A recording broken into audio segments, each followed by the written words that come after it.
que los tengan a mano para que me puedan decir qué resultado han sacado y que yo les confirme si es correcto el resultado y que cada uno de ustedes pueda verificar si ha respondido bien cada una de los ejercicios, ¿sí?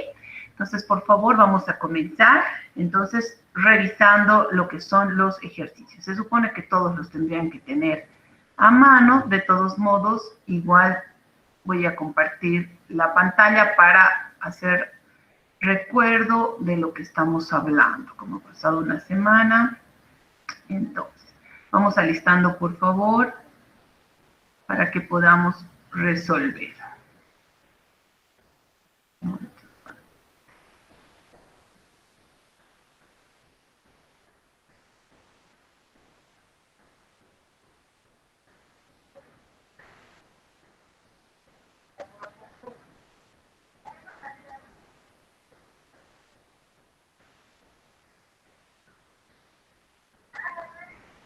Perfecto.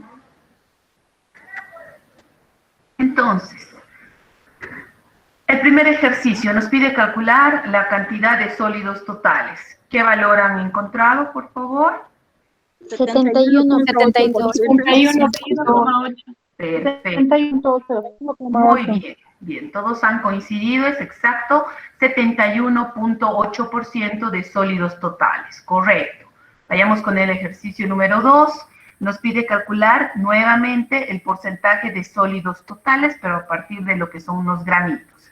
¿Cuánto salió el resultado del ejercicio 2? 78.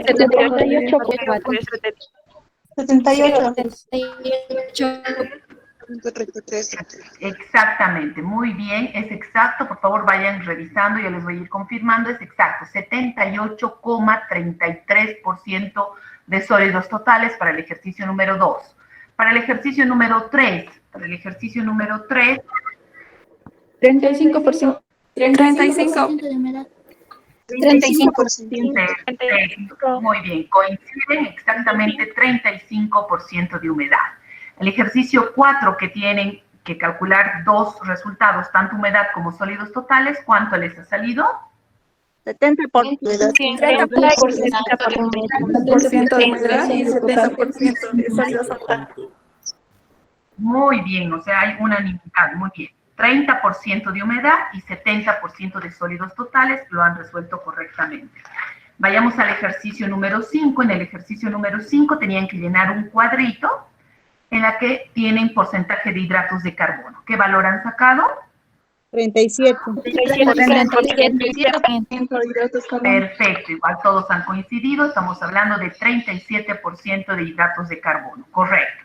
El ejercicio número 6 está refiriendo a que tenían que encontrar dos valores, humedad e hidratos de carbono. ¿Cuánto de humedad? 50% de humedad y 55% de hidratos de carbono. 55. Exactamente, muy bien. Todos, por favor, entonces revisen 15% de humedad y 55% de hidratos de carbono. El ejercicio número 7 tienen ya varias incógnitas. Tienen que decirme cuánto de minerales, porque fibra se supone que es 0, ¿verdad? Porcentaje de minerales, de humedad, de materia grasa y de proteínas. Minerales 8%, humedad 21%, materia grasa 11,3% y proteínas 14,7%. Exactamente, es correcto lo que su compañera ha dicho. Por favor, compare. Estamos hablando de 21% de humedad, de 8% de minerales, de 14 puntos. Algunos te han sacado 14.7 u otros han hecho con 2 decimales. Ambos son correctos. 14.67 o 14.7, ¿está bien? Y materia grasa 11,3 u 11,33, dependiendo si han hecho con 1 o con 2 decimales, ¿sí?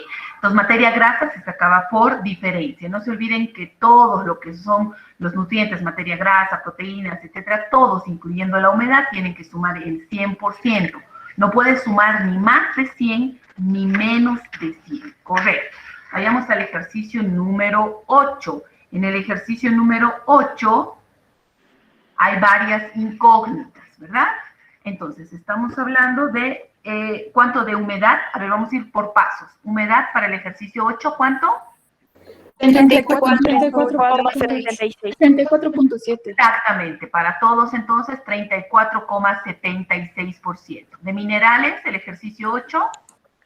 2,96. Perfecto, 2,96%. De fibra, 3,28. 3,28%, exacto. De materia grasa, 17,27%. 17,7%, correcto. Y las proteínas que sacaron por diferencia, ¿vale? 8,73%. Perfecto, 8,73. Por favor, repito, por si acaso alguien no haya hecho o no coincidan los resultados. 34,76% de humedad, 2,96% de minerales, 3,28% de fibra, 17,27% de materia grasa y 8,73% de proteína. Vamos con el ejercicio número 9. Igual vamos a ir, hay 3 incógnitas. Primero, humedad. ¿Cuánto de humedad han sacado? 17,47%. 17,48. ¿Cuánto de minerales? 5,58%. 5,58%, correcto. ¿Y hidratos de carbono? 67,95%. Exactamente. Repetimos, por favor, para el resto. Estamos hablando de una 67.94. exacto. Humedad 17,48%, minerales 5,58% e hidratos de carbono que se saca por diferencia en este ejercicio 67,94%. Correcto. El último ejercicio de esta primera parte es el ejercicio número 10. Vayamos. ¿Cuánto de humedad tiene este ejercicio? 5,5%. Correcto. 5,5%. Minerales. 4,73%. Correcto, 4,73% de minerales. Proteínas, 5,46. 5,46, correcto. Materia grasa, 25%. correcto. E hidratos de carbono que se acaban por diferencia, ¿cuánto? 39,39. Perfecto. Repetimos, por favor, el último. 39.34. Dependiendo cuántos decimales se están tomando, ¿verdad? Si es 1 o 2 decimales, puede haber ligera variación. Pero no se olviden que todos tienen que sumar la sumatoria de todo exactamente 100. Repito el ejercicio 10, 5,5% de humedad, 4,73% de minerales, 25% de materia grasa, 25,46% de proteínas e hidratos de carbono que se sacaba por diferencia, 39,31%. Vayamos a la segunda parte, que son los ejercicios de acidez. Vayamos, en el primer ejercicio de acidez, ¿cuánto les ha sacado? ¿Cuánto de acidez tiene? 0,45%. 0,45% de ácido acético. 0,45% de ácido. Exacto, muy bien. 0,45% de ácido acético es la acidez que tiene ese vinagre. Correcto. El 2, ¿cuánto de, bueno, primero un cálculo y que me digan si la acidez corresponde a la etiqueta? ¿Cuánto les ha salido en el 0,45. Exacto, lo que me han dicho. Corresponde al indicado. Muy bien, 0,45% también de ácido acético y la respuesta es correcta, sí corresponde a la indicada en la etiqueta, correcto. En el ejercicio 3 tenían que calcular la acidez de 2 vinagres, ¿verdad? Y al decir comparar me tienen que decir si el vinagre A o el vinagre B era más ácido. ¿Cuánto ha salido el vinagre A? 0,36%. El B 0,39%. ¿Cuál es más ácido? El vinagre B. Correcto. Exacto. Para todos, por favor, comparen el vinagre A, el cálculo tenía que salirles 0,36% de ácido acético y el vinagre B 0,45% de ácido acético. ¿Cuál de los dos es más ácido? El vinagre B, porque cuando yo hablo de 0,45 estoy hablando de por cada 100 ml de vinagre, 0,45 ml es puro ácido acético, ¿verdad? El ejercicio número 4, ¿cuánto de acidez tiene este otro vinagre? 0,9%. 0,9%. Perfecto. 0,9%. Siempre que hablemos de acidez en los alimentos, siempre deben expresar la unidad y qué ácido es, ¿no? Entonces, que no nos malacostumbremos a decir solo el número y siempre decir 0,9% de ácido acético. Y si se trata de otro ácido, siempre mencionar. Vayamos al ejercicio número 5 de acidez. ¿Cuánto de acidez tiene esta leche? 0,225% de ácido láctico. 225%. Exactamente, correcto, 0,225% de ácido láctico. Para el resto, no se olvide que el mil equivalente en ácido láctico tenían que trabajar con 0,09, ¿verdad? Y en el ácido acético, en los anteriores ejercicios, el reemplazo del mil equivalente del ácido acético valía 0,06. El ejercicio 6, que también es leche, ¿cuánto de acidez tiene esta leche? 0,2% de ácido láctico. A ver, no he llegado a escuchar muy bien el ejercicio. 0,129%. 29. Perfecto. Ahora, en los ejercicios de acidez, escuchen, por favor, en los ejercicios de acidez, los reportes que sacamos en laboratorio se redondean al final a 2 decimales, ¿sí? Entonces, en el ejercicio 6, por ejemplo, podíamos haber reportado como 0,13% de ácido láctico. Acá estamos practicando la forma de calcular, que han visto que no es complicado. Ahora, lo que quiero referente a esto es que cuando llevemos, por ejemplo, el tema de leches en la práctica y empecemos a ver la parte de interpretación también en la teoría, le vamos a dar un sentido. ¿Qué me está diciendo que esta leche tenga 0,13? ¿Qué me está diciendo que esta leche tenga 0,22? Entonces, hay una interpretación y para poder interpretar vamos a ir conociendo valores de referencia. En este primer tema, lo único ha sido practicar con datos que se tienen de laboratorio de cómo voy a calcular. Ahora, cuando vayamos a hacer la práctica en laboratorio de control de calidad de leche, ustedes van a obtener esos datos reales, van a pipetear esa cantidad de leche, van a poner el indicador, van a preparar su hidróxido de sodio, van a titular con el gasto de hidróxido de sodio, ustedes ya van a saber cómo calcular. Esto, igual los ejercicios de acidez, tampoco han sido nuevos, ha sido un recuerdo que lo vamos a ir aplicando. El ejercicio 7, por lo tanto, si es con 2 decimales, ¿qué resultado han sacado en el ejercicio 7? 0,22% de ácido láctico. Exacto, 0,22% de ácido láctico, correcto. En el ejercicio número 8, compara 2 leches. ¿Cuál es el valor de la leche A? 0,18% de ácido láctico. 0,18. ¿Y en la leche B? 0,15. Redondeando con 2 decimales. 0,14. Redondeando es 15. Redondeando. ¿Cuál de las 2 leches está más ácida? La leche A. La leche. Exactamente. Bien.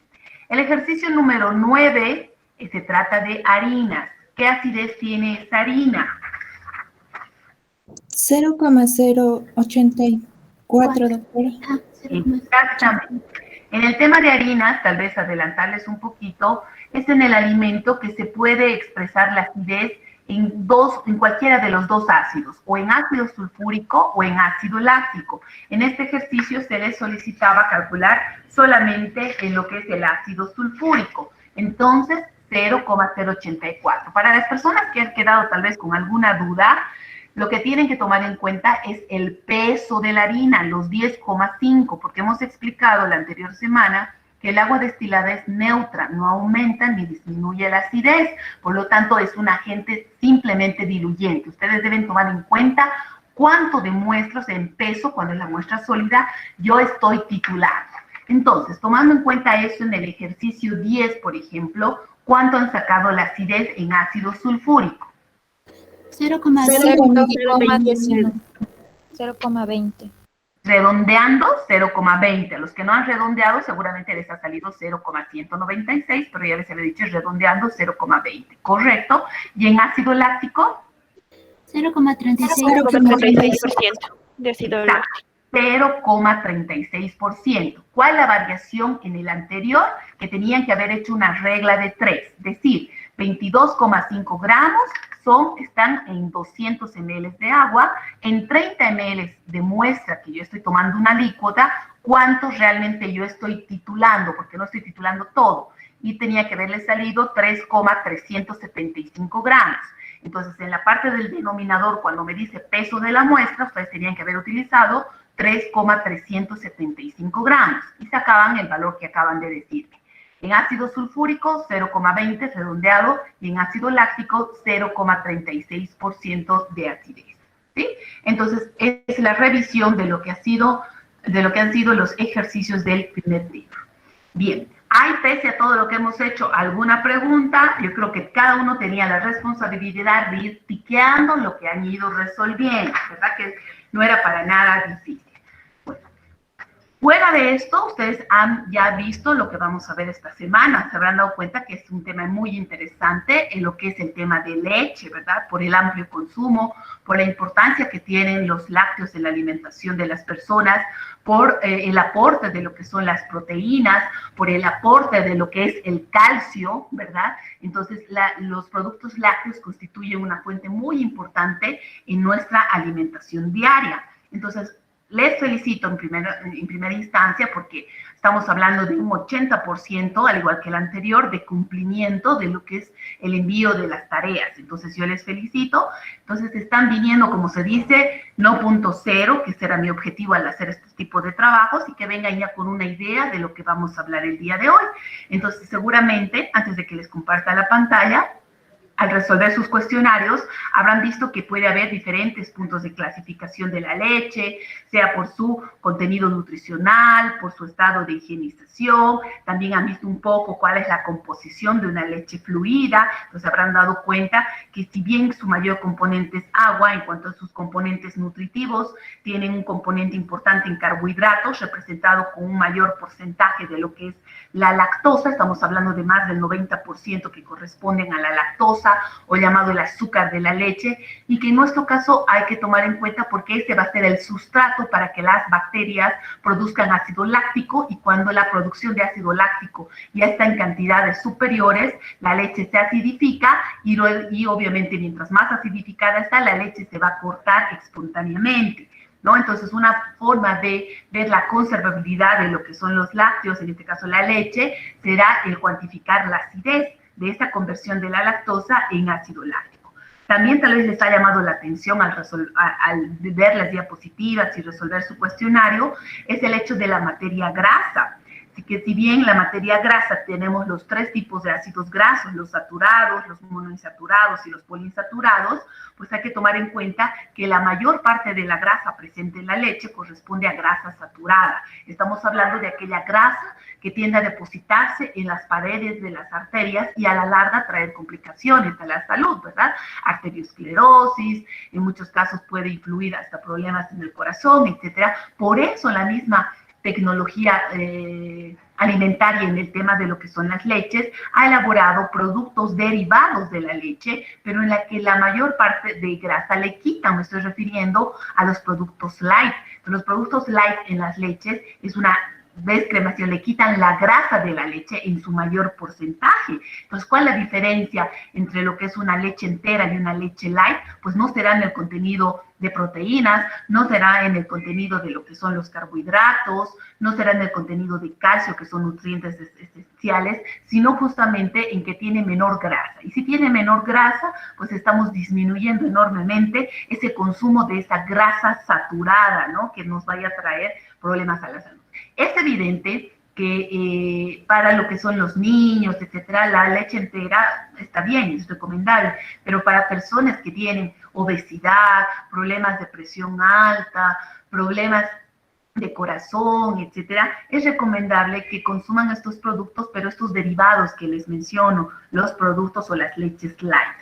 Sabrán que las proteínas presentes en la leche se considera un alimento proteico por excelencia, entonces ven que tiene un porcentaje importante de lo que son las proteínas, pero no un solo tipo de proteínas. Se habrán dado cuenta que hay varios, pero en el que predomina alrededor del 80% de proteínas son las caseínas, ¿verdad? Entonces, también se habrán dado cuenta en la composición que tiene diferentes tipos de enzimas en la leche. vamos a hablar, por ejemplo, que una de las enzimas presentes en la leche es la fosfatasa, y justamente el medir la presencia o la ausencia de esta enzima en lo que son las leches pasteurizadas constituye una prueba de la pasteurización. ¿Por qué? Porque esta enzima llamada la fosfatasa solamente se destruye a temperaturas ideales de pasteurización. Entonces, la prueba de pasteurización se llama la prueba de la fosfatasa. Entonces, la mayor parte de las enzimas son termolábiles, es cierto. Por ejemplo, en los procesos térmicos se van a destruir, pero la más resistente llega a ser la fosfatasa, y por eso se dice que solamente se destruye la fosfatasa cuando el proceso de pasteurización ha sido el ideal. Entonces, también habrán visto el aporte de lo que son minerales en estos productos lácteos, el aporte de ambos grupos de vitaminas, me estoy refiriendo a las liposolubles, me estoy refiriendo a las vitaminas hidrosolubles, entonces tiene un buen aporte vitamínico. Sin embargo, este aporte de vitaminas en lo que es la leche puede verse disminuido en los productos que sufren tratamientos térmicos, porque también saben que las vitaminas son termolábiles, la mayor parte, entonces puede haber una disminución cuando las leches se pasteurizan, o mucho más pérdida cuando las leches son sometidas a procesos más intensos. Me estoy refiriendo a procesos de ultrapasteurización, ¿verdad? Entonces, también han tratado de subsanar la tecnología de lo que son las industrias lácteas en subsanar esta deficiencia de lo que son las vitaminas que están presentes en las leches crudas. Pero ya les había mencionado que las leches crudas es un excelente caldo de cultivo para las bacterias. Entonces las leches se pueden contaminar, las leches fácilmente se van a acidificar, por lo tanto requieren un tratamiento térmico que vaya a disminuir la alta carga bacteriana y por lo tanto prolongue el tiempo de vida útil del producto. A eso lo estamos llamando procesos térmicos, procesos de pasteurización o de ultrapasteurización, pero paralelamente a la destrucción de los microorganismos o las bacterias presentes en la leche, también va a ocurrir un problema de pérdida de lo que son las vitaminas. Entonces, esa pérdida de vitaminas pues va a disminuir el poder nutricional de la leche. Sin embargo, en estos productos UHT ultrapasteurizados, pues pasan a otra categoría, la mayor parte, no voy a decir todos, pero la mayor parte, a lo que se refieren los alimentos enriquecidos o los alimentos fortificados. ¿Qué quiere decir? Que se adicionan estas vitaminas que se pierden. Normalmente adicionan la vitamina A, la D y la E. Ahora, esta adición de las vitaminas tiene que ser con consentimiento reglamentario. ¿A qué me estoy refiriendo? Me estoy refiriendo a que si indica en la etiqueta que está adicionada con vitaminas, pertenece a otra clasificación, ¿verdad? Entonces, estas leches que ustedes ven enriquecidas con vitaminas son leches que tienen otra categoría, por lo tanto, otra normativa. A ver, voy a hacer una pausa. Joana, que levantó la mano, ¿quiere hacer alguna pregunta antes de que continúe? No estoy por si acaso, proyectando nada, solamente estoy dando una breve introducción de lo que ustedes ya han visto antes de pasar a lo que son las diapositivas. ¿Tiene que hablar? Bueno, creo que no. Sí, entonces solamente no estoy proyectando nada para ningún grupo, solamente estoy hablando un poquito de lo que ustedes han resuelto en lo que son los ejercicios y del panorama que vamos a hablar el día de hoy. Joana, ¿querías decir algo? Bueno, parece que... No, doctorita, ese rato levanté. Ya. Responder. Ya, no te preocupes. Sí, pensé que recién habías levantado. Bajan la mano. No, entonces, más o menos se han dado cuenta entonces de la parte nutricional de lo que son estos productos lácteos, si se han dado cuenta, el aporte de lo que son las grasas, los carbohidratos, las proteínas, las vitaminas, los minerales, etc. También en el cuestionario se habrán dado cuenta de que existen factores naturales que influyen en la composición de la leche, desde aspectos genéticos, ambientales, fisiológicos, o sea que depende inclusive la edad del animal, en este caso de la vaquita, si está en etapa de lactancia, etcétera, porque esos componentes va a sufrir ciertas variaciones. No es que todas las vacas de por sí van a tener exactamente la misma composición, va a tener fluctuaciones. Entonces hay que estudiarlos en este tema, que estos factores naturales que van a influir en la composición de la leche. También ustedes han visto que hay factores físico-químicos como lo que es el oxígeno que puede afectar a la leche, es decir, la puede alterar. hablando de dos alteraciones específicas producidas por la presencia de oxígeno, estamos hablando de procesos de oxidación, tanto de lípidos como de aminoácidos. También habrán notado, dentro de lo que son la descripción de los ácidos grasos, hay ácidos grasos saturados, insaturados, hay alguno que predomina, si se han dado cuenta en el caso de los ácidos grasos insaturados, el ácido leico, en el caso de los ácidos grasos saturados, el ácido palmítico, por ejemplo. También se ha resaltado en una de las preguntas que el glúcido, que representa aproximadamente el 97% de los glúcidos totales, es la lactosa, ya les había hablado, que las proteínas que están en mayor proporción son las caseínas, y una forma de precipitar las caseínas, pues es, por ejemplo, si ustedes le ponen a la leche, le ponen unas gotas de limón, entonces acidificamos el medio y por un proceso de acidificación vamos a precipitar las caseínas. Entonces se puede utilizar en la industria el suero de la leche para elaborar bebidas, por ejemplo, bebidas lácteas, por ejemplo, el Pilfrut, ¿no? Es a partir del suero de la leche, y aprovechan lo que es la parte proteica, que son las caseínas, haciendo un filtrado, y a partir de eso elaboran los quesillos, ¿no? Para lo que son los quesos, normalmente prefieren una acidificación un poco más lenta, que haga que los coágulos sean más consistentes y que no haya tanto de suero, ¿verdad? Entonces, la industria láctea va aprovechando estos puntos. También han visto que hay dos mecanismos por los cuales se precipitan las caseínas. Les decía, por un ácido, puede ser añadido de limón, añadido de vinagre, que el objetivo es bajar el pH de la leche. Y aquí les adelanto un poquito, cuando determinemos lactosa, por ejemplo, en laboratorio, nosotros vamos a ocasionar en la misma técnica una precipitación. ¿Por qué? Porque la lactosa va a estar disuelta en el suero de la leche, entonces nosotros vamos a precipitar por acción de un ácido, en laboratorio por acción del ácido acético glacial, y ustedes van a ver cómo inmediatamente la caseína se precipita. Vamos a dejar en reposo 24 horas y al día siguiente vamos a ver cómo el suero de la leche se clarifica. Nosotros vamos a hacer una filtración y a partir del suero de la leche es donde va a estar la lactosa y donde nosotros vamos a hacer la titulación para cuantificar la lactosa. Entonces, en el tema de bioquímica de leche tenemos que estudiar esos aspectos que influyen en que se precipite o no se precipite la caseína, en qué composición tiene, etcétera, antes de ir entrando a las pruebas de control de calidad, que lo vemos recién en la unidad 5. También dentro de lo que son las preguntas han visto las enzimas más importantes de lo que son las leches. También habla un poquito respecto a lo que es el calostro y qué contiene el calostro. Siempre nos han dicho, y no solo en el ser humano, en la leche materna, sino también en lo que son los animales, pues el calostro es primordial porque sabemos que contiene un alto contenido de lo que son los anticuerpos, ¿verdad? Entonces,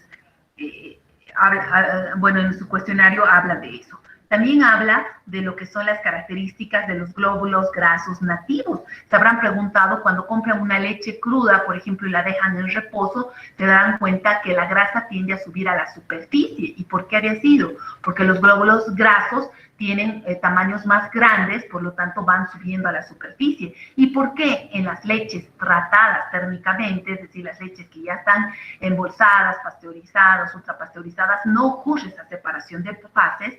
Porque existe un tratamiento físico llamado un proceso de homogenización en la que se hace pasar la leche a través de conductos a una temperatura dada que disminuyan el tamaño del glóbulo graso. Me estoy refiriendo a estos glóbulos grasos nativos. Entonces disminuye el diámetro, por lo tanto logramos homogenizar la leche. Si ustedes se han fijado en las etiquetas y si no las han fijado en las leches, se fijarán que dice leche ultrapasteurizada y homogenizada. Entonces, una de las ventajas es que la grasa no se separa. Esto se tiene que tomar en cuenta porque la recepción de lo que es materia prima en una industria láctea, cuando reciben de lo que son los productores, esta leche cruda en reposo va a ocasionar lo que les digo, que la grasa va a subir a la superficie. Si el que está en el laboratorio de control de calidad no toma una muestra homogénea para poder valorar contenido de grasa, contenido de agua, acidez, etcétera, y no homogeniza y toma de la superficie, va a cometer un error terrible. Por eso les había mencionado que es importante que en la práctica estudiemos esta parte de lo que es toma de muestras y cómo va a influir en el resultado. Entonces, por eso también era importante que ustedes aprendan o vean la importancia de lo que son los glóbulos grasos nativos en lo que es la leche. También han visto que hay un efecto del calcio en la fabricación de la industria de lo que es el queso.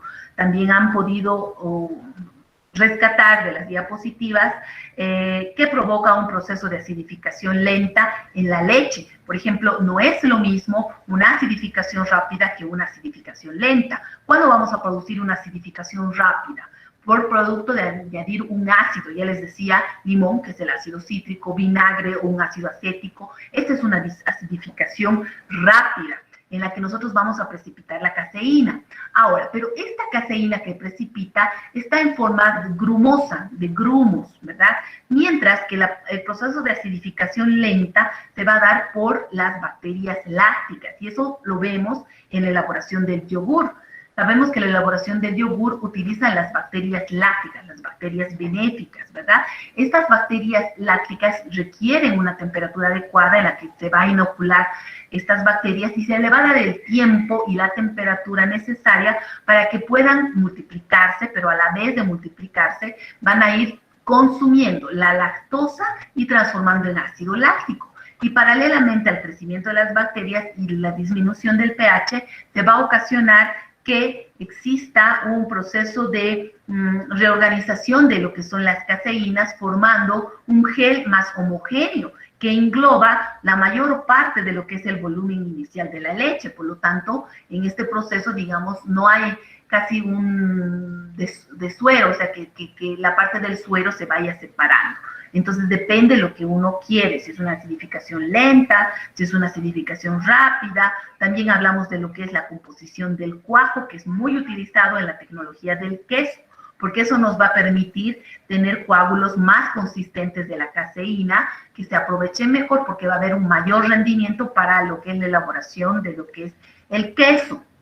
Luego también se habla de cuáles han sido las condiciones para establecer a qué temperaturas y qué tiempos son los ideales de pasteurización, cuál ha sido la referencia. Entonces habrán distinguido ustedes que la referencia era que la temperatura ideal de pasteurización es cuando se destruye la bacteria más resistente, la bacteria patógena más resistente. Y ese había sido el bacilo tuberculoso. Entonces se dice que cuando se destruye este bacilo tuberculoso son las temperaturas y tiempos ideales de pasteurización.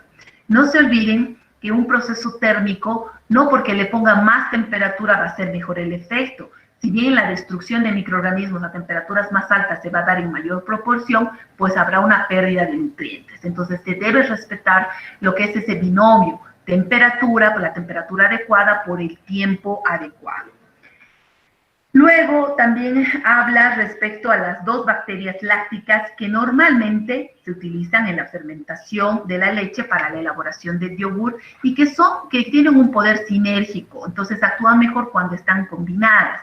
Me estoy refiriendo al Streptococcus thermophilus y a lo que es el Lactobacillus bulgaricus, ¿verdad? También hablamos en lo que son las preguntas del cuestionario, referente inclusive a una clasificación de los quesos, cuál es el efecto de la materia grasa en la mantequilla, habla un poquito también del queso Roquefort, que es uno de los quesos más caros, que su elaboración es especial porque participa en lo que es la maduración, la presencia de microorganismos como lo que son los hongos azules, por ejemplo, cuáles serán las ventajas del consumo de queso. Eso es lo que ustedes han tenido que distinguir. ¿Cuáles son los factores que afectan la capacidad de acidificación de la leche, por ejemplo? ¿Qué aspectos toma en cuenta? Y también la relación de lo que es el tiempo de coagulación respecto al pH. La coagulación se da más rápido mientras más ácida esté la leche. Por eso es que cuando la leche está vencida, por ejemplo, cuando la leche no se la ha conservado con el ambiente adecuado o está conservada a calor, o una leche cruda, etcétera, va bajando paulatinamente el pH. Va a llegar a un punto que la leche se va a acidificar, la leche se va a coagular, ¿no? Por eso también en las prácticas vamos a ver esas pruebas que se llama la prueba de coagulación, y ustedes van a poder distinguir una leche fresca de una leche vencida, por ejemplo, como es el efecto de lo que es la coagulación. Y finalmente, un poquito se habla respecto a la elaboración del helado, la elaboración de lo que es la leche en polvo. Eso es lo que ustedes ya tienen una idea porque han resuelto lo que es el cuestionario. Entonces, con ese preámbulo, un poco largo, sí, pero que es importante y nos va a permitir ir un poquito más rápido respecto a lo que acabo de decirles. Entonces, vamos a hablar primero unas diapositivas cortitas, que es la parte del primer tema, que es una introducción para que vean la importancia en general de la bioquímica de lo que son los alimentos. Un segundo, tengo que compartir con el otro grupo.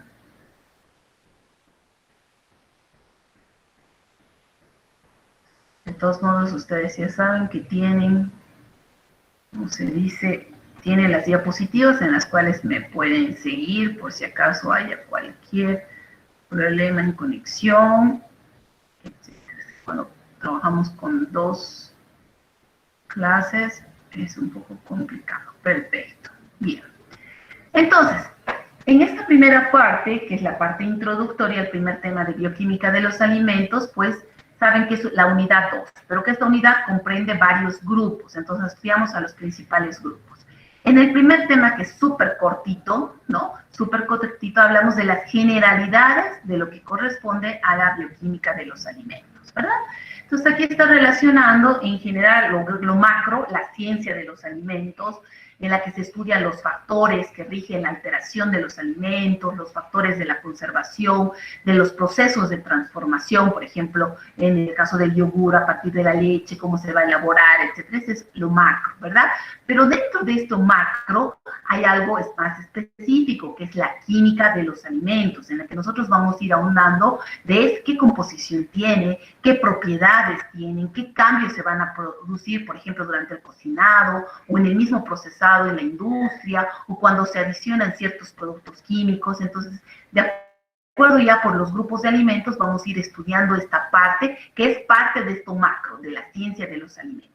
Y ya les había dicho en la primera clase, la bromatología no es una ciencia aislada, es una ciencia interrelacionada y que tiene una razón de ser el que esté en el último nivel dentro de nuestro perfil, porque requiere conocimientos básicos de química, de bioquímica, de botánica, de fisiología, de biología molecular, etcétera, ¿verdad? Bien. Acá también en este tema se hace hincapié lo que ha ido cambiando con el paso del tiempo, los procesos de adulteración de los alimentos, que los primeros registros datan desde 1800, ¿verdad? Y eso ha llevado a que se vaya legislando, se vaya normatizando, ¿verdad? Entonces tuvieron un rol muy importante los químicos de alimentos, porque fueron ellos los que han establecido las sustancias que deben o no deben estar presentes en los alimentos, cuáles sustancias, o cuando digo no deben estar presentes, cuáles son las sustancias adulterantes, por ejemplo, y también han empezado a estudiar y a normalizar los métodos de análisis o los métodos de detección, cómo yo voy a detectar su presencia, su ausencia, o cuantificar. Entonces han empezado a elaborar estas metodologías, ¿no? En el periodo de 1820 a 1850, pues la química surgió, tuvo una gran importancia, ¿verdad? Y no solo la química en general, sino también la química de los alimentos. Empezaron a crearse laboratorios en universidades, las revistas de investigación, etc. Entonces hay una evolución.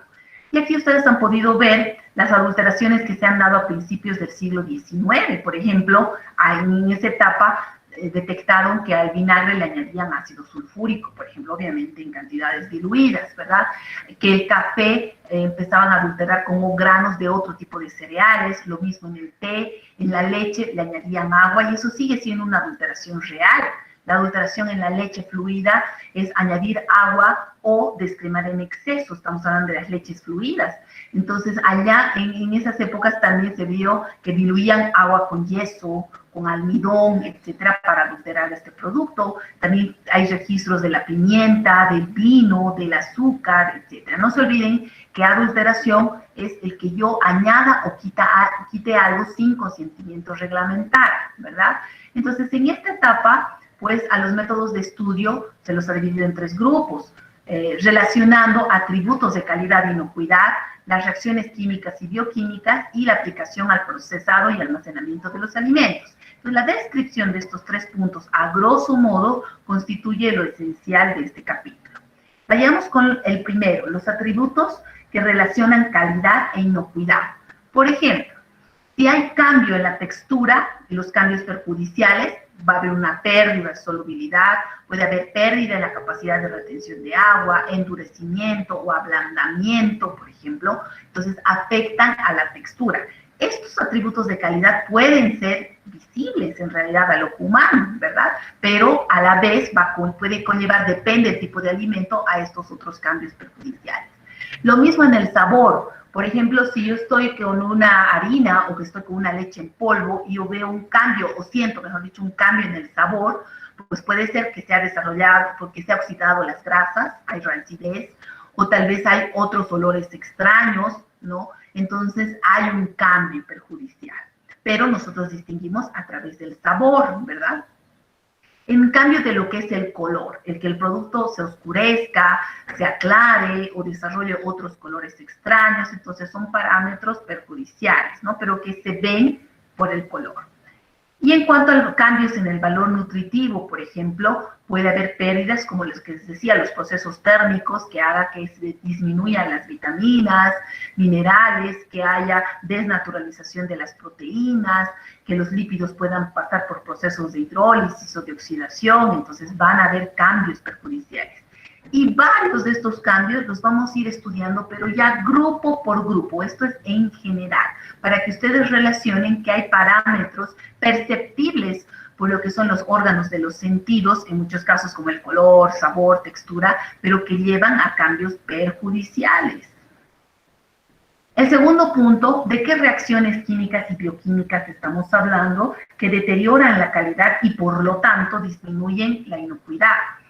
En el tema de lo que son bioquímica de frutas y verduras, vamos a hablar con detalle de lo que corresponde al pardeamiento no enzimático, al pardeamiento enzimático. Para que tengan un ejemplo, cuando yo tengo una manzana, por ejemplo, la parto, a los pocos minutos se va pardeando, va cambiando de color, es debido a estos procesos de pardeamiento. Entonces ya vamos a ir viendo a qué se refiere en el tema específico.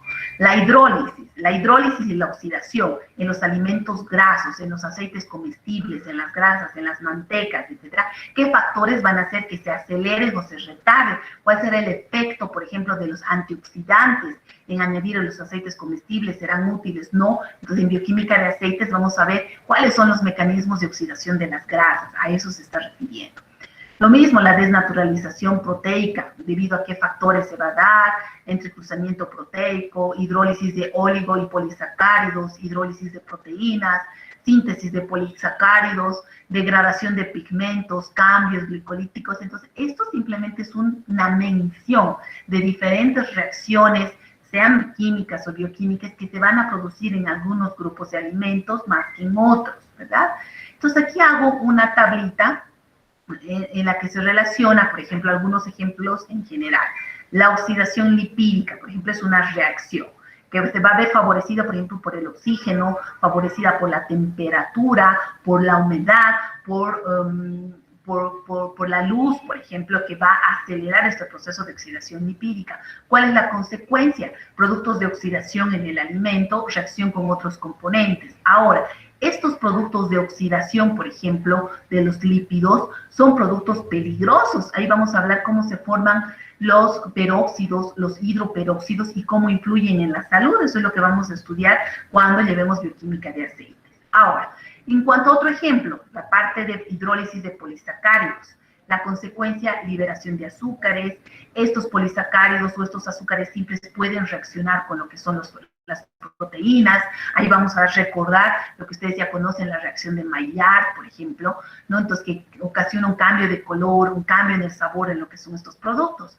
Y lo mismo, si se dan cuenta, los golpes de la fruta, por ejemplo, ocasionan rotura de células, libera enzimas, por ejemplo, si se me cayó o la fruta, por ejemplo, más rápido acelera los procesos de deterioro, porque hay liberación de enzimas, porque se hace que el oxígeno ingrese al interior y acelere las reacciones. Por lo tanto, va a cambiar la calidad, puede cambiar la textura, va a cambiar el olor, el color, el valor nutritivo. Aquí solo voy a poner un ejemplo.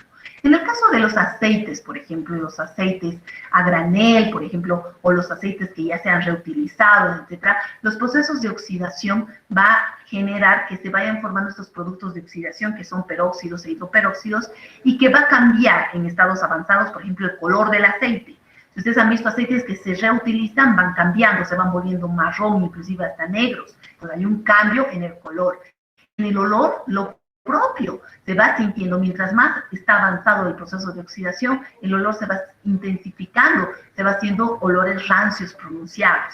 Hay un cambio en el valor nutritivo también, y ni qué decir en la textura, ya no es un aceite límpido, ya es un aceite opalescente, en muchos casos tiene hasta presencia de precipitados, etcétera. Entonces, mientras más avanzados son estos productos de las reacciones químicas o bioquímicas, va a ir poco a poco cambiando la calidad en muchos casos. Pero cuando yo veo cambio en el olor, cambio en el color, a veces ya son estados muy avanzados de oxidación, ¿no? Lo que podría conllevar a problemas en la salud muchísimo más avanzados. Bien, vayamos a lo que son, por último, en este primer tema, las variables que influyen tanto en el procesado como en el almacenamiento de los alimentos. Una variable muy importante, les decía en el ejemplo de la pasteurización, es la temperatura. No puede ser ni más, no puede ser ni menos, porque los efectos en el alimento son diferentes, ¿no? Si yo le voy a otorgar más temperatura en la pasteurización, mayor destrucción de lo que son las vitaminas, por ejemplo, desnaturalización de las proteínas. Si yo aplico menor temperatura, por ejemplo, no voy a lograr la destrucción de lo que son los microorganismos patógenos. Entonces, son parámetros que se tienen que controlar. Lo mismo el tiempo, les decía. Tiempo, la velocidad de reacción, minutos, horas, días, ¿no? El pH también juega un rol muy importante dentro de lo que es procesado y almacenamiento de lo que son los productos. Aquí les pongo un ejemplo en el pH, es en la elaboración del yogur. El pH de la leche, por ejemplo, antes de la inoculación de las bacterias lácticas, tiene un pH ligeramente ácido, estamos hablando de 6.7, 6.9, y que cuando por crecimiento y desarrollo de las bacterias lácticas en el yogur, el pH va disminuyendo, pero tiene que disminuir dentro de los parámetros aceptados por normativa. Entonces la normativa te dice mínimamente tiene que disminuir a un pH de 4.6. ¿Alguien quiere hablar? Rodrigo, tengan cuidado con sus micrófonos, por favor. Pienso que quieren preguntar algo. Bien, entonces el parámetro del pH también juega un rol muy importante. Les ponía el ejemplo de lo que es el yogur. ¿Qué pasa si el yogur no ha disminuido lo suficiente el pH? Va a pasar que si no ha disminuido lo suficiente, pueden actuar otros microorganismos,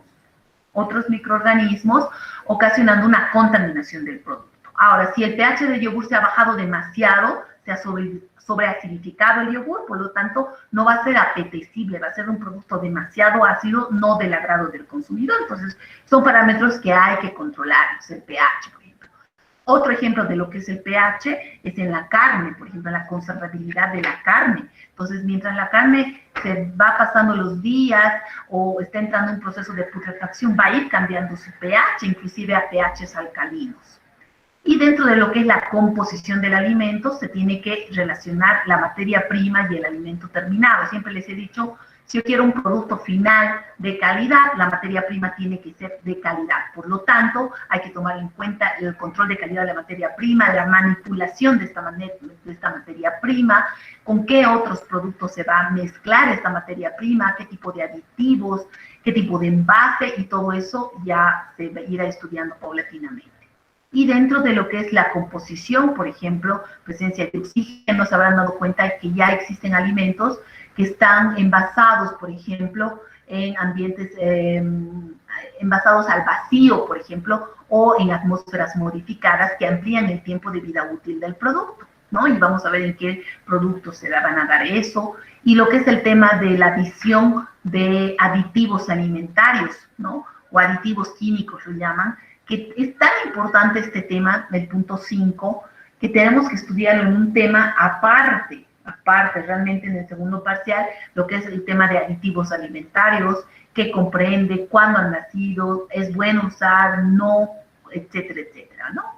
Y luego eliminación de reactivos perjudiciales, algunos que pueden causar algún tipo de problema en la salud. Y finalmente, dentro de lo que son estas variables, la actividad del agua. La actividad del agua se simboliza como AW y tiene valores obviamente que van del 0 al 1. Cuando decimos el agua, tiene una actividad del agua de 1. Entonces, mientras más agua tenga un alimento, la actividad del agua se va acercando al 1. Mientras más seco sea, se va acercando al 0, ¿verdad? Se considera alimentos de humedad intermedia los rangos entre 0,75 a 0,85. Es como si yo les dijera de que tiene 75 a 85% de humedad, es lo mismo decir, solamente que los valores en actividad acuosa van del 0 al 1, representando el 1 como el 100% de agua, ¿no? Mientras más disminuyo la actividad del agua, o sea, deshidrato, elimino el agua, evaporo el agua, se disminuye la velocidad de reacción y por lo tanto disminuye la capacidad de disolución en la fase acuosa. Esta parte de lo que es la actividad del agua, les voy a poner un ejemplo, es en la elaboración de la leche en polvo o en la leche evaporada. El agua, el contenido de agua en los alimentos acelera los procesos o las reacciones químicas, ¿verdad? De deterioro, de contaminación, etc. Entonces, aumentamos su tiempo de durabilidad cuando nosotros disminuimos la actividad acuosa o disminuimos la humedad. Por eso un producto en polvo, por ejemplo, como la leche en polvo, la conversión en leche en polvo, la deshidratación prácticamente de la mayor parte del agua contenida en la leche en polvo, porque no es una deshidratación al 100%, va a quedar una humedad remanente mínima, pero estamos hablando de máximo de 4% de humedad que queda en la leche en polvo. Entonces, al eliminar el agua, aumentamos el tiempo de vida útil del producto. Entonces, la leche en polvo, por ejemplo, no necesita agentes conservantes. El proceso de eliminación del agua o la reducción de la actividad del agua amplía la vida útil de lo que es el producto, entonces, y obviamente a la vez concentra los demás nutrientes, ¿verdad? Concentra la grasa, etcétera. Entonces, hay que tomar en cuenta esta parte de lo que es la actividad del agua. O lo propio, otro ejemplo, tal vez para que les quede más claro esta parte de la actividad del agua, es la conservabilidad de las harinas.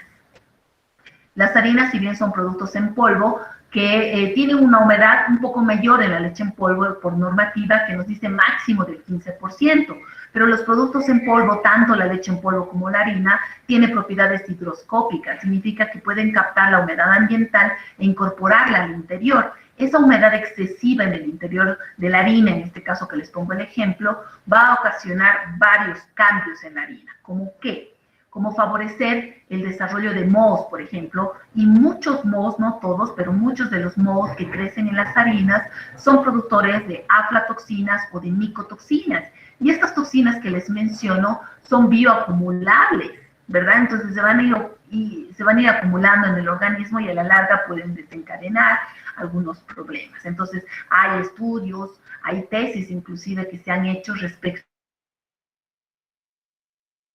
a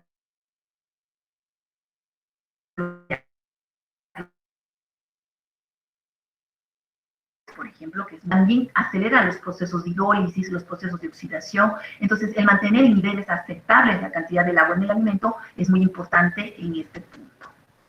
Y finalmente, en este primer tema, pues vemos que hay un papel social muy importante de los químicos de alimentos, que ha sido desde muchos años atrás, muchísimos años, el resolver estos problemas que afectan tanto en la etapa de formulación, en la etapa del procesado y almacenamiento de lo que son los alimentos, ¿no? Entonces, ha habido cambios muy importantes con el paso del tiempo a nivel de lo que son las industrias, ya les decía, cambios que favorecen la manipulación del producto terminado, el tiempo de conservabilidad del producto, que requerir condiciones de refrigeración cuando el producto está sellado, por ejemplo, una leche UHT, etc. Entonces va cambiando, pero eso se ha ido estudiando con el paso de los años y además se ha empezado a definir variables en las que se debe desarrollar para obtener. No se olviden que el objetivo de toda industria alimentaria es obtener alimentos de calidad y que estos sean, pues, aceptados, sean consumidos, etc. Voy a dejar de compartir esta es la primera, bueno, el primer tema en realidad, muy introductorio, que les da un panorama de cómo nos vamos a ir ahondando en lo siguiente. No se olviden, por favor, por cuestiones de tiempo, tal vez, si van a ir teniendo preguntitas, tal vez lo pueden ir colocando en el chat, y cuando yo termine unos 5 minutitos antes la clase, puedo leer y tal vez puedo responderles, ¿sí? Para ir ganando un poquito de tiempo. Hay mucho, si se han dado cuenta, mucho por hablar. Entonces vayamos a la otra parte, que es el segundo tema, que es bioquímica de lo que son los lácteos, ¿no? La leche, los derivados, etc.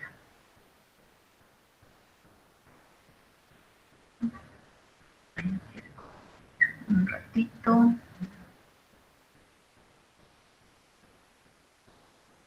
Sí.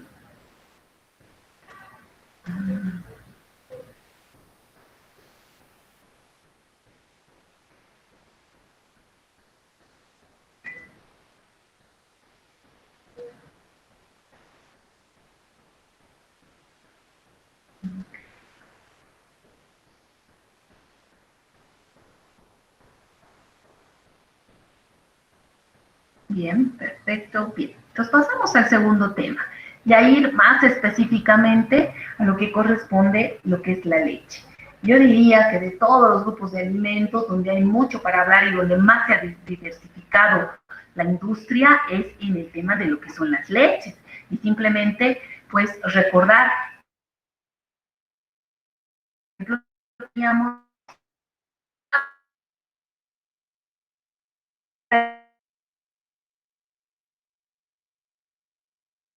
una lista de inmensos, inmensos.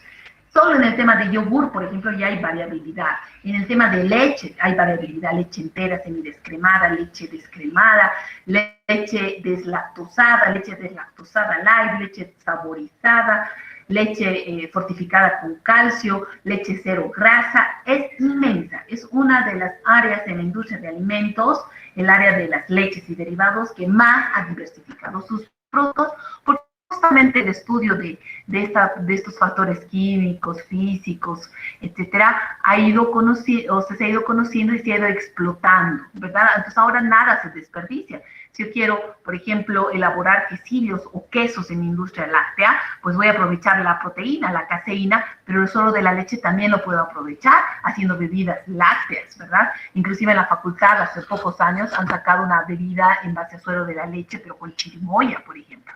Lo que es, les decía, el pilfrut es una bebida láctea en la que se aprovecha el suero de la leche. ¿Por qué? Porque no se olviden que hay vitaminas que son hidrosolubles y liposolubles. Entonces, el suero de la leche tiene un aporte nutritivo plus respecto a una agua, por ejemplo. Entonces, se aprovecha muchísimo en la industria de la leche. Entonces, con esa pequeña importancia. Entonces aquí habla, por ejemplo, de una definición de qué es la leche, etcétera, pero en realidad la leche es todo producto de la secreción de glándulas mamarias, pero no son mamíferos, ¿verdad? Entonces esta leche va a sufrir cambios, ¿verdad? Entonces va a sufrir cambios durante los primeros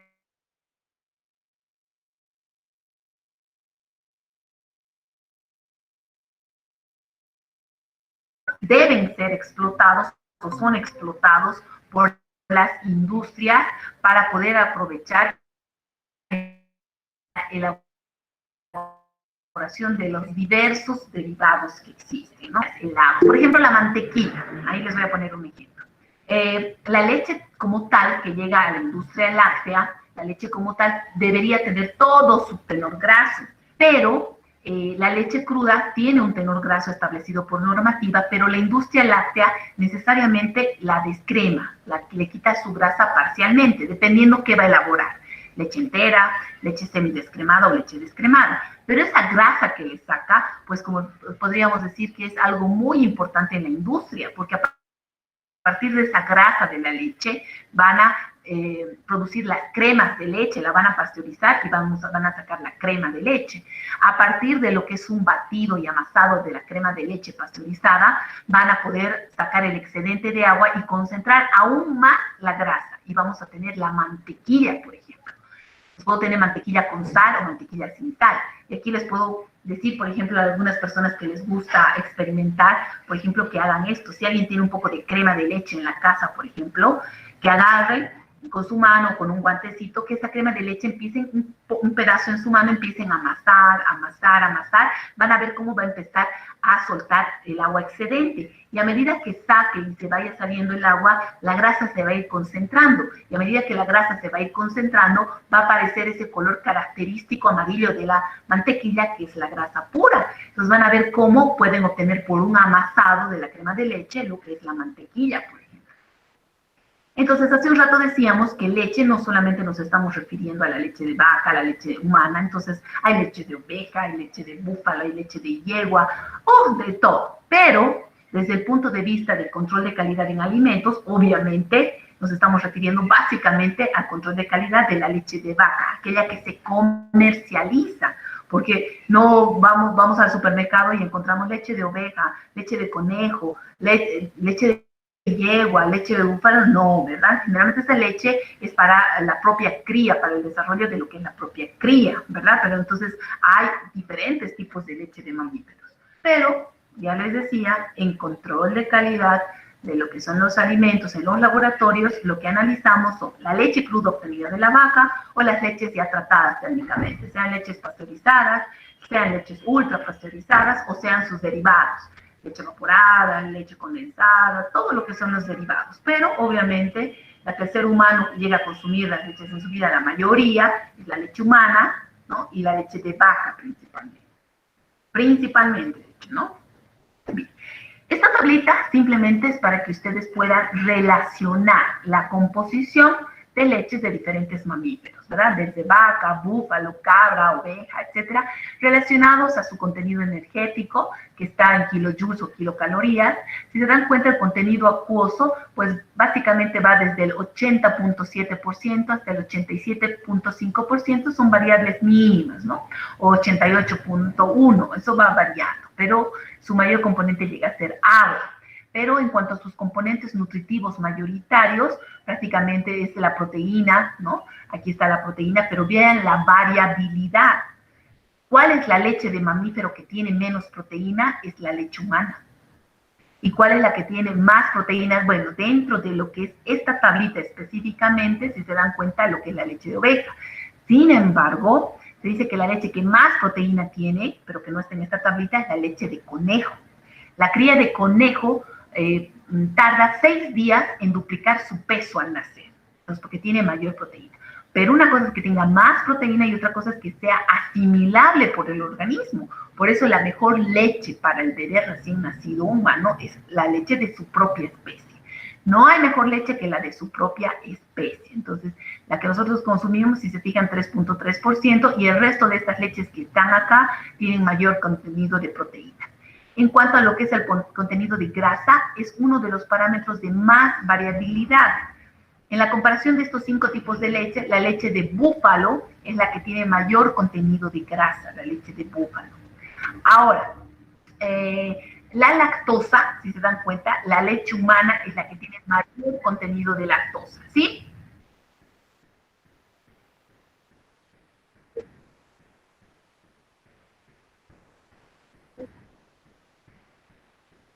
Claro, me sale compartiendo. Nada, nada, porque estoy solamente abierto. Nada, ¿seguras? ¿Seguros?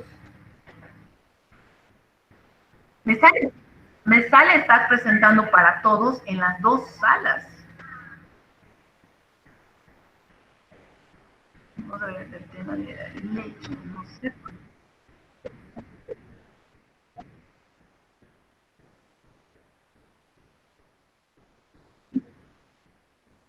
Y en esta otra sala, ¿en la otra sala están viendo?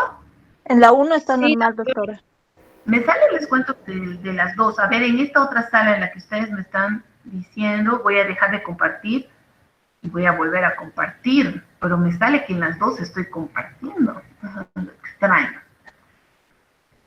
Realmente es medio complicado trabajar con 2 salas, no sé por qué, no sé si es cuestión del internet, pero me sale compartiendo en las 2. A ver, he dejado de compartir y ahora voy a volver a compartir.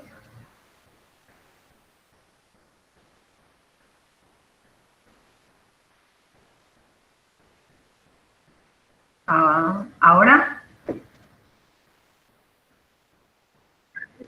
en la otra sala no se ha perdido. ¿No se ha perdido en la otra sala? Se ve. Eso, gracias, gracias. Estamos en la diapositiva 4, por favor, en bioquímica de leche. Estábamos analizando lo que son los componentes en relación a la comparación de leches de diferentes tipos de mamíferos. Estábamos que la leche humana tiene más lactosa, la leche humana es más dulce. Y si no lo creen y tienen la oportunidad, pueden comparar si conocen a alguien, la leche humana es más dulce. Y en cuanto al contenido de cenizas, donde van a estar la parte de los minerales, si se dan cuenta, es un poco mayor, digamos, en la leche de oveja. ¿Sabían que la leche de oveja, por ejemplo, es la leche que es más rica en calcio? Entonces, ojo, uno dice, pero si yo tengo tendencia a la osteoporosis, entonces puedo consumir leche de oveja para subsanar en vez de consumir. Ojo, el exceso a veces de lo que son estos minerales no es que se asimila, sino también puede formar cálculos. Y cuidado los riñones, ¿verdad? Entonces, si se dan cuenta, hay también gran variabilidad en el contenido de cenizas o materia mineral en las diferentes leches. La que menos tiene es en la leche humana, si se han dado cuenta. Entonces, ya saben que la leche de oveja es la leche más rica en calcio. Esto a manera de información. Espero que cuando cambien en las dos salas y no se pierda. Bien, esto vamos a pasar ya rápidamente. Hemos visto la clasificación de acuerdo a sistemas de higienización, o tal vez en otra literatura pueden encontrar de acuerdo al método de conservación aplicado, ¿verdad? Entonces hay leches pasteurizadas, leches ultra pasteurizadas, y en otros países, en el nuestro todavía, pero en otros países las leches esterilizadas, que tienen más tiempo de vida útil, pero estas, pues, la parte nutricional las ha perdido un montón, que necesariamente tendrían que ser leches fortificadas.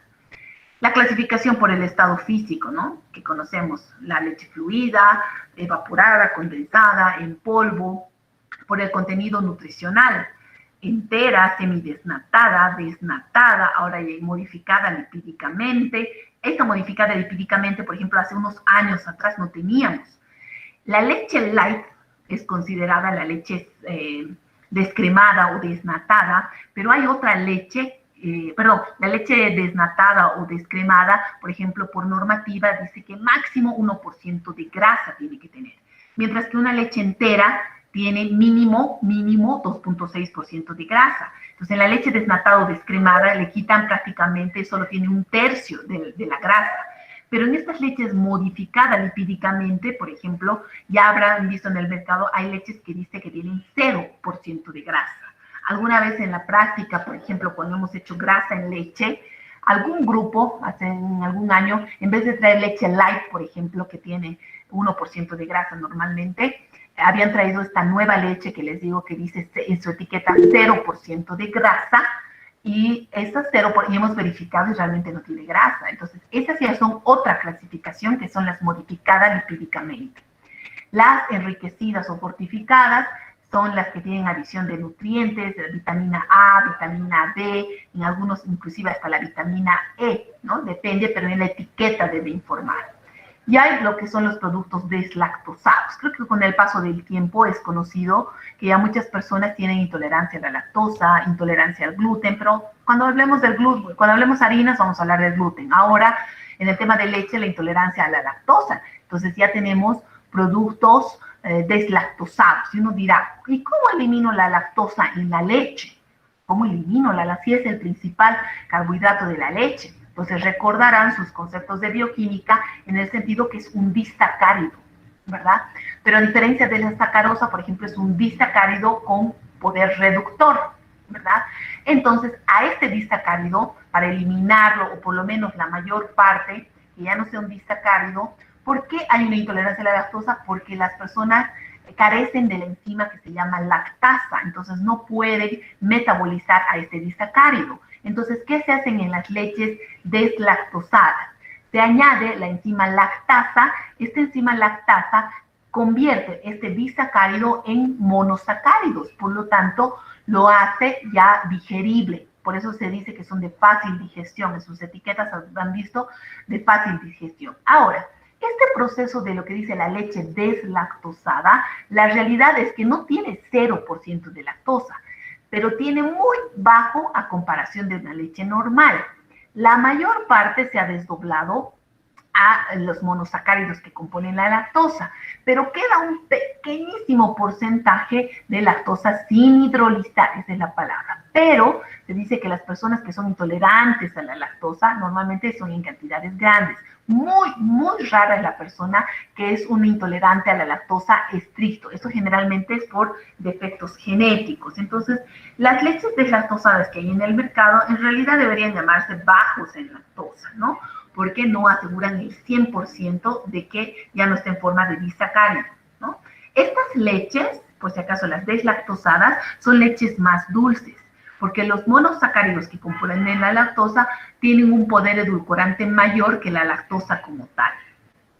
Y ahora cada vez también ha ampliado, antes solo teníamos leche deslactosada, ahora tenemos leche deslactosada light, por ejemplo, que fuera de desdoblar la lactosa le han quitado parte de la grasa, ¿no? Entonces ya hay mayor cantidad de compuestos diferentes. Dentro de lo que son las clasificación de las leches fermentadas, por ejemplo, dentro de lo que son las leches ácidas, se conoce el yogur, por ejemplo, y hay estas otras leches ácido-lácticas que en nuestro medio no se escucha mucho, pero que en otros países sí, o tal vez algunos de ustedes han escuchado hablar del kefir, por ejemplo, que el kefir es un producto, un derivado lácteo parecido al yogur líquido, ¿no? Al yogur líquido, solo que aquí, en el proceso de la fermentación, no solo actúan bacterias, sino también actúan levaduras, entonces actúan levaduras y bacterias probióticas, ¿no? Entonces el kefir es considerado un alimento probiótico. Es más líquido y es más ácido que el yogur, ¿sí? Entonces su efecto probiótico se dice que es más potente que el yogur. Fíjense que todavía en nuestro medio no se escucha mucho, pero que tiene, se dice un poco mayores beneficios al yogur normal en cuanto a ser considerado por su acción probiótica, ¿no? O alimento funcional. Los kumis, menos todavía que el kefir, no han debido escuchar. Es también una leche fermentada, es una leche fermentada ácido láctico. Particularmente no conozco lo que es kumis, pero sé que en otros países lo consumen. Normalmente no son tan aceptables porque son más ácidos, si se dan cuenta, o sea, son más ácidos que el yogur, ¿no? Entonces no a todos les gusta, ¿no? Bien, dentro de lo que son los derivados también habla de lo que son los quesos, los frescos, los madurados, los fundidos. Hay una clasificación de los quesos de acuerdo al contenido de grasa. Por ejemplo, ahora podemos ver en el supermercado quesos light, por ejemplo, ¿no? Lo que hace muchos años atrás no había. Ahora hay light, hay semidesnatados, hay semigrasos, hay doble crema, inmenso. Vayamos estudiando lo que es la parte de bioquímica y fisicoquímica de la leche. Ya hace rato decíamos que el mayor componente es agua, y dentro de lo que son los sólidos totales, donde están los macro y micronutrientes, estamos hablando del 12.5% de sólidos, ¿no? Ahora, esta variabilidad en la composición depende de la especie, ya hemos visto en el cuadro, o sea, no es lo mismo la leche de oveja que la leche de vaca, que la leche de búfalo, ¿no? Y además también depende de la alimentación del animal.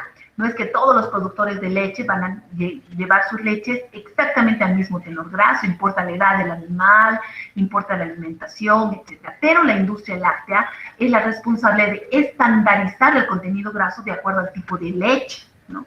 O lo mismo, ¿no? Si están en fase de lactancia, por ejemplo, una leche que tiene calostro, se dice que no se la debe consumir, no se la debe comercializar, porque el calostro es para la cría, es la mejor leche para la cría recién nacida.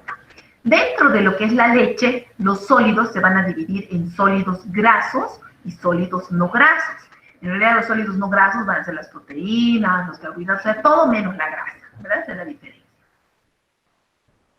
Bien, y hace una comparación entonces en que los carbohidratos, si bien están presentes en una cantidad aproximada de 4.7%, el 90% aproximadamente corresponde a lo que es la lactosa, ¿no? Y hay otro tipo de carbohidratos, pero en menor proporción. En cuanto a el contenido de materia grasa, les había adelantado, vamos a encontrar tanto grasa saturada, monoinsaturada, como poliinsaturada, con predominio de la grasa saturada. Por eso siempre digo, realmente una persona que tiene alguna afección, que tiene sobrepeso, que tiene presión alta, que tiene problemas cardíacos o colesterol, triglicéridos altos, siempre tendrá que recurrir a lo que son estos productos que ya son light, que son desnatados o los modificados lipídicamente por este problema que la mayor parte es grasa saturada. Dentro de otros componentes menores, están fosfolípidos, ácidos grasos libres, etc. Dentro de lo que es las proteínas, en este 3.3%, la mayor parte, casi el 80%, corresponden a caseínas. Las seroproteínas son llamadas también proteínas del suero, ¿no? Entonces hay la mayoría que son las caseínas y las seroproteínas que están en el suero. Por lo tanto, hace un rato les decía, el suero de la leche, después de que he precipitado las caseínas, por ejemplo, entonces en el suero de la leche no solo voy a tener vitaminas hidrosolubles, también voy a tener estas seroproteínas, entonces también va a tener un aporte proteico. Entonces, si se dan cuenta, es importante conocer eso. Aquí también están las enzimas que hace rato les mencionaba, peroxidasas, catalasas, lipasas, fosfatasas. Entonces, no se olviden que la fosfatasa es la prueba que nos va, es la prueba de la pasteurización. En una leche pasteurizada, yo no debo encontrar la enzima fosfatasa. Un pequeño porcentaje de minerales, no se olviden que el calcio, el aporte de calcio en los productos lácteos es uno de los aportes más importantes referente a lo que es el aporte nutricional, ¿no? El aporte de calcio. Pero no solo nos aporta calcio, sino potasio, fósforo, magnesio, cloro, azufre, etc. Y dentro de lo que son las vitaminas, ¿no? Las liposolubles, las hidrosolubles, etc. Si yo estoy hablando de una leche entera, si estoy hablando de una leche light, por ejemplo, hay variabilidad. Porque si le quitas la grasa, al quitarle la grasa, también le estás quitando lo que son estas vitaminas liposolubles, ¿verdad? Entonces, de acuerdo a eso, también va a haber variabilidad en cuanto a las vitaminas, si la leche es entera, si la leche es light. Dentro de lo que son los factores que influyen en la composición de la leche, vamos a ver que la leche es un producto natural variable, eso lo hemos estado hablando desde el inicio de la clase, tanto en la composición, en las condiciones en las que se da la alimentación del animal, la época del año, etc. Entonces hay varios factores. Unos llamados factores naturales y otros llamados factores técnicos, ¿no? Entonces puede haber variabilidad. Fíjense, uno de los aspectos más variables es la grasa, ¿no? Las proteínas no tanto, la lactosa no tanto, es relativamente constante, pero hay ligera variabilidad. ¿Pero de qué depende en la composición estos factores? Los naturales, hay factores genéticos, decíamos, depende de la especie, la raza, inclusive las características genéticas individuales. En cuanto a los factores ambientales, la temperatura, la humedad, la iluminación, fisiológicos, la edad del animal, la etapa de lactancia, la salud del animal, etc. Todos estos factores van a hacer esa variabilidad en la composición, principalmente de esto, de la grasa en primer lugar, y en menor proporción de las proteínas y de lo que es la lactosa. Y respecto a lo que son los aspectos técnicos, que debería ser responsabilidad del que extrae la leche, ¿verdad? El manejo del ciclo productivo, por ejemplo, la alimentación del animal, el estado de salud del animal, por ejemplo, cómo se va a manejar el ordeño, va a ser manual, va a ser un ordeño automático con máquinas, esa leche recién ordeñada se va a refrigerar, no se va a refrigerar, todos esos aspectos van a influir en la composición. Y aquí les doy un ejemplo. Si la leche es obtenida manualmente, por ejemplo, y esta leche la tenemos a temperatura ambiente, antes, no sé, unos minutos antes de llevar a la industria, y otro productor obtiene la leche, la refrigera, e inmediatamente la lleva, va a haber cambios en la composición. ¿Por qué? Porque la leche que ha estado sometida a una temperatura ambiente, uno, más fácil está contaminada, y por otro lado, esas bacterias que han crecido exponencialmente por el tiempo y la temperatura de almacenamiento, pues han ido consumiendo la lactosa de la leche y han ido produciendo ácido láctico. Entonces va a influir en la composición, porque voy a tener menos lactosa, voy a tener más ácido láctico, ¿verdad? Entonces influye cómo lo ordeño, cómo manejo la leche en refrigeración, no refrigeración, la alimentación del animal, etc. Entonces hay una responsabilidad importante en las personas que tienen la leche, en los productores de leche, en cuanto a lo que son los manejos. Si bien que ellos tengan conocimiento, por ejemplo, en la marca donde hay gran productores de leche, muchos de ellos ya se han modernizado y ya tienen ordeñadores automáticos que la leche se ordeña y inmediatamente se refrigera, etcétera, pero también hay muchos lugares en los que no se cumplen estos manejos adecuados, estos manejos técnicos. Cambios en los componentes de la leche. Su composición y sus componentes pueden ser alterados por factores tanto físico-químicos como bioquímicos. Dentro de los factores físico-químicos está el calor, ¿verdad? Hay varios, ¿no? Descomposición de la lactosa, degradación de vitaminas, etc. El pH, ya les decía, mientras más ácido el pH, las caseínas van a precipitar, ¿no? El oxígeno, que era una de las preguntas de su cuestionario, que va a ocasionar oxidación de lípidos y oxidación de aminoácidos. Entonces, si se dan cuenta, el oxígeno, no solo en el tema de la leche, que lo va a estudiar, sino en el tema de aceites también. Y dentro de los factores bioquímicos nos estamos refiriendo a las enzimas. Por ejemplo, que yo añada lactasa, ¿se acuerdan? La hidrólisis de la lactosa. Las lipasas hidrolizan a los triglicéridos, pero en una leche que está pasteurizada, el proceso térmico de la pasteurización destruye las lipasas, ¿no? Entonces no hay lipasas y no hay hidrólisis de los triglicéridos. Microorganismos ácidos lácticos, fermentación de la lactosa, lo que eran estas bacterias lácticas que les he mencionado, o bacterias probióticas, etcétera. Entonces van a ocasionar una fermentación de la lactosa, pero un efecto benéfico, ¿verdad? Porque esas bacterias van a ayudar, son bacterias probióticas. Hay las proteasas que, al igual que las lipasas, se van a destruir en el proceso térmico. Bien. Si yo hablo en términos generales, pues estamos hablando que aproximadamente la leche tiene un 4% de grasa. Estoy refiriéndome a la leche de vaca, por si acaso. Las proteínas que oscilan entre 3.2 a 3.5, la lactosa entre 4.8 a 5%, y aquí les adelanto, en las prácticas vamos a ver cuál es la prueba para cuantificar la grasa. Nosotros vamos a conocer la prueba para determinar la lactosa también. Ahora, ¿cuándo la lactosa se ve disminuida, por ejemplo, de los valores de referencia? Uno, cuando la leche está vencida, cuando la leche está más ácida, tiene menos lactosa porque tiene más ácido láctico. Entonces, si nosotros vamos estudiando esto, cuando pasamos a control de calidad, pues ya vamos a ir entendiendo mejor, ¿no? Y aquí está sumado prácticamente el 12.5% que corresponde a los sólidos totales. Hablemos de la materia grasa. Estamos hablando de la materia grasa presente en glóbulos esféricos que se encuentran flotando libremente en la leche. Cada glóbulo está rodeado de una delgada membrana protectora. En tamaño, los glóbulos de grasa son las partículas más grandes, ¿no?, presentes en la leche, y por eso tienden a subir a la superficie.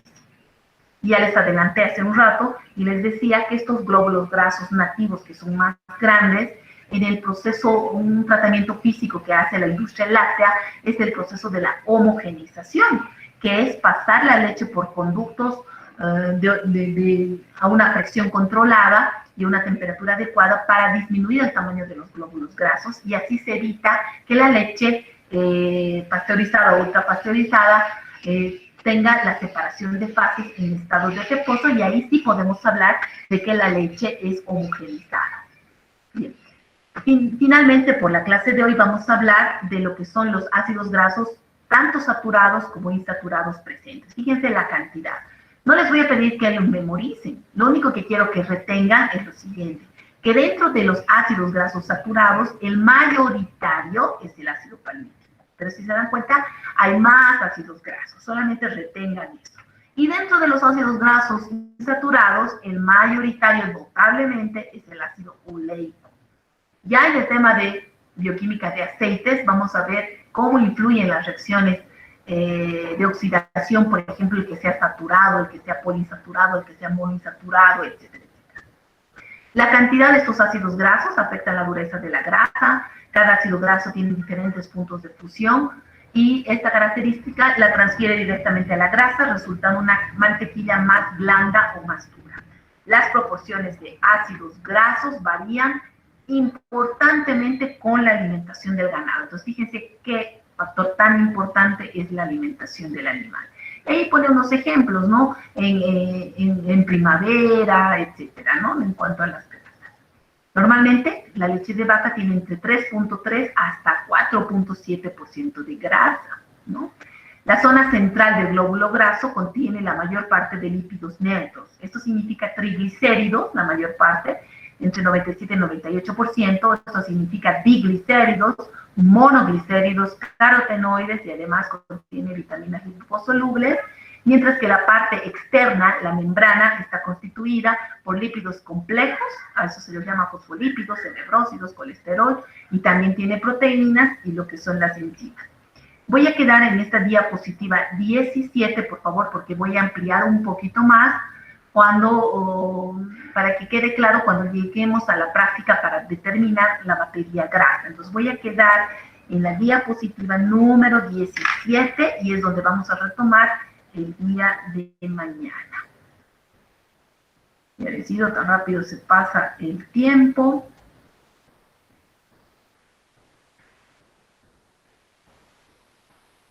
No, es parecida. Hay una pregunta de su compañera interesante en la que me pregunta si se la considera la leche esterilizada como microfiltrada. Es parecida, pero en el proceso de esterilización se aplica esas temperaturas altas, por ejemplo, que estamos hablando de 121 grados centígrados por 15 minutos, en la que realmente la destrucción de la carga microbiana es al 100%. En las leches, por ejemplo, las microfiltradas, son leches que todavía no tenemos en Bolivia, pero en muchos países sí, pero tiene una ventaja, que al no utilizar calor y simplemente utilizar unos filtros especiales, hay la leche resultante microfiltrada tiene una menor carga bacteriana, mucho menor inclusive que la ultrapasteurizada. Ni siquiera la leche ultrapasteurizada tiene una carga bacteriana de 0, pero tiene menor carga bacteriana que la pasteurizada. La leche esterilizada, Valquiria, es 0 microorganismos, pero con una gran desventaja que la pérdida nutricional es enorme, e inclusive hay cambio en el sabor del producto, etc. Entonces, hay una tendencia a empezar porque por las propiedades que tiene la microfiltrada, porque no aplica calor, y si no aplica calor, no hay pérdida de nutrientes, conserva el sabor, conserva los nutrientes, etc. Pero es una tecnología que todavía es un poco más cara, pero tiene más ventajas la microfiltrada. Espero que te haya aclarado. Y aquí había otra pregunta, ¿y en qué parte entraría la leche de almendra y la leche de coco? Esas ya son leches vegetales, Milenka, son leches vegetales. Nosotros nos estamos refiriendo a las leches de mamíferos, que es lo que hacemos en control de calidad. La leche de almendra, la leche de coco, etcétera, son leches vegetales, ¿no? Tendríamos que estudiarlos pues aparte. Si solo en el tema de leche y derivados, productos de la leche de vaca, hay mucho, pero mucho por hablar. Imagínense que entráramos en eso, ¿no? Pero son leches vegetales. Me alegra que tengan esas curiosidades y que puedan preguntar, me alegra mucho. Espero que les haya aclarado Milenka y Valquiria, ¿sí? Bien, estamos sobre... Sí, gracias, doctora. Estamos en el tiempo. A mí me gusta que pregunten, que tengan curiosidad o a veces que puedan aportar, ¿sí? Entonces, hemos quedado en la diapositiva 17. Mañana retomamos para lo que es terminar el tema, ¿sí? Se les agradece a todos por su asistencia. Nos vemos mañana. Que tengan buenas tardes. Buenas tardes, doctora. Hasta luego, doctora. Hasta luego. Buenas tardes. Gracias, doctora. Buenas tardes.